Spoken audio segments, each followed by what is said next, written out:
দীর্ঘ প্রতীক্ষার পর অনার্স তৃতীয় বর্ষের পরীক্ষা রুটিন প্রকাশিত হয়ে গেল। এইমাত্র জাতীয় বিশ্ববিদ্যালয় অনার্স তৃতীয় বর্ষের পরীক্ষা রুটিন প্রকাশ করে দিয়েছে। পরীক্ষা রুটিনটা আপনারা কিভাবে পাবেন চলেন সেটাই দেখে আসি। সর্বপ্রথম পরীক্ষা রুটিন পাওয়ার জন্য আপনাদের চলে যেতে হবে জাতীয় বিশ্ববিদ্যালয়ের ওয়েবসাইটের যে অ্যাপস আছে সেটাতে, অথবা আপনারা nu.ac.bd লিখেও সার্চ করে এটা আনতে পারেন।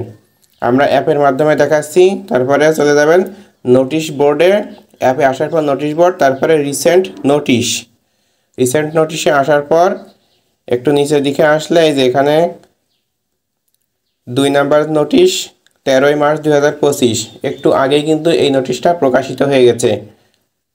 2023 সালে অনার্স তৃতীয় বর্ষ নিয়মিত অনিয়মিত ও গ্রেড উন্নয়ন পরীক্ষার সময়সূচি।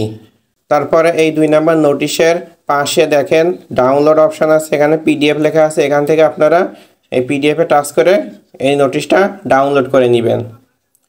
তাহলে কিন্তু আপনাদের পরীক্ষার রুটিন কিন্তু ডাউনলোড হয়ে গেছে। এখন চলে যাবেন আপনারা আপনাদের ফোনের গ্যালারিতে। এখানে আসার পর ডকুমেন্টসে আসবেন। আসার পর এই যে প্রথমে চলে আসছে নোটিশ, আজকে যে নোটিশটা 3/13/2025। আবার আপনারা কিন্তু এই যে আপনারা উপর থেকে ডাউনলোড করেছেন সেটা কিন্তু এখানে চলে আসছে। এখানে টাচ করে আপনারা নোটিশটা ওপেন করে নেবেন। তার মানে রুটিনটা আপনারা ওপেন করে নেবেন। দেখেন আপনাদের কিন্তু এখানে চলে আসছে 2023 সালের অনার্স তৃতীয় বর্ষ নিয়মিত অনিয়মিত ও গ্রেড উন্নয়ন পরীক্ষার সময়সূচি, বিষয় কোড এবং পরীক্ষার তারিখ সম্পূর্ণ কিন্তু এখানে দেওয়া আছে। আপনারা যে ডিপার্টমেন্টে আছেন আপনাদের প্রত্যেকটা সাবজেক্টের কোড অনুসারে কিন্তু আপনারা এখান থেকে পরীক্ষার রুটিনটা মিলিয়ে নিতে পারেন। আর পরীক্ষা প্রতিদিন শুরু হবে দুপুর 1টার সময়। পরীক্ষা আপনাদের শুরু হচ্ছে 24শে এপ্রিল থেকে এবং পরীক্ষা শেষ হবে 26শে মে। আপনারা এখান থেকে পড়ে দেখবেন সম্পূর্ণ পরীক্ষা রুটিনটা। তারপরে আপনারা যে এখান থেকে আপনাদের ডিপার্টমেন্টের ভাগ অনুযায়ী বিষয়পত্রের পত্রকোড দিয়ে আপনারা পরীক্ষার রুটিনটা মিলিয়ে নেবেন। এই যে আমি আপনাদের বুঝাই দিচ্ছি এটা কিভাবে করবেন। দেখেন আমি এখানে বলে দিচ্ছি যাদের হিসাব বিজ্ঞান বিভাগে আপনারা যারা স্টুডেন্ট আছেন তাদের রুটিনটা দেখেন। আপনাদের কিন্তু এই যে প্রথমে বাংলা, ইংরেজি, আরবি, দ্বিতীয় বিভাগে দেখেন রাষ্ট্রবিজ্ঞান, সমাজবিজ্ঞান, এগুলো আর্টসের। তৃতীয় খাতে দেখেন মার্কেটিং, যেটা 24 তারিখের আমি এটার কথা বলছি, ফিনান্স অ্যান্ড ব্যাংকিং। তারপর দেখেন এই দেখেন হিসাব বিজ্ঞান লেখা আছে, হিসাব বিজ্ঞান 23-25-01। এবার আপনারা এই যে এখানে যে হিসাব বিজ্ঞান লিখে তার পাশে যে বিষয় কোডটা দেওয়া আছে, এই কোডটা আপনারা আপনাদের অনার্স তৃতীয় বর্ষে যে 8খান সাবজেক্ট আছে সেই 8টা সাবজেক্টের ভিতরে কোন সাবজেক্টের পত্রকোডের সাথে এটা মিলেছে সেটা মিলিয়ে আপনারা দেখবেন ওই সাবজেক্টের নাম কি। তার মানে আপনারা সেদিন সেই পরীক্ষাটা দিবেন। এভাবে কিন্তু আপনাদের সবগুলো আছে এখানে। দেখেন প্রথমে বাংলা, ইংরেজি আছে, তার মানে এগুলো আর্টসের সাধারণ সাবজেক্ট, এমনকি এগুলো সবাই নিতে পারে যে সেই সাবজেক্টগুলো। তারপরে আর্টসের যে ডিপার্টমেন্টের যে ভাগ সাবজেক্ট, রাষ্ট্রবিজ্ঞান, সমাজবিজ্ঞান, সমাজকর্ম, সেগুলো। তারপরে সায়েন্সের যে ভাগ করা যে সাবজেক্ট, পদার্থবিজ্ঞান, রসায়ন, প্রাণ রসায়ন, অমানবিক, জীববিজ্ঞান।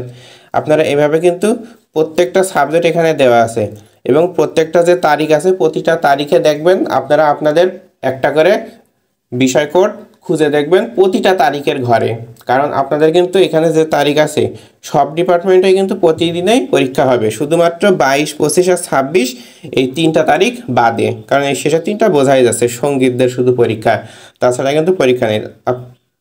আপনারা এই যে এখানে 24 তারিখ থেকে শুরু করে আপনাদের যে 21 তারিখ পর্যন্ত আছে এখানে কিন্তু আপনারা সব কিছু মিলিয়ে নেবেন। আপনাদের এখানে কিন্তু আছে দেখেন হিসাব বিজ্ঞানেও কিন্তু এই যে 21 তারিখে হিসাব বিজ্ঞান বিভাগের পরীক্ষা আছে, এই যে 23-25-15 এই কোড।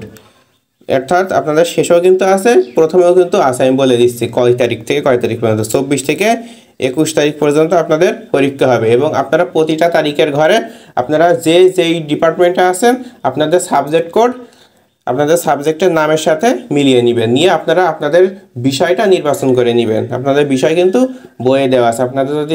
আপনারা আপনাদের সাবজেক্টের নাম যদি নাও জেনে থাকেন তাহলে আপনারা বই থেকে দেখে সেটা মিলিয়ে একটা কাগজে আপনারা রুটিনটা লিখে নিতে পারেন। তাহলে আপনারা সম্পূর্ণ পরিষ্কার এবং ক্লিয়ার নোটিশটা পেয়ে যাবেন। এদিক ওদিক ভুল রুটিন না দেখে আপনারা নিজেরাই এখান থেকে জাতীয় বিশ্ববিদ্যালয়ের অরিজিনাল যে পরীক্ষা রুটিন প্রকাশ করেছে সেটা আপনারা এখান থেকে খুঁজে নিতে পারেন। এটা আপনাদের জন্য সবথেকে মঙ্গলজনক হবে।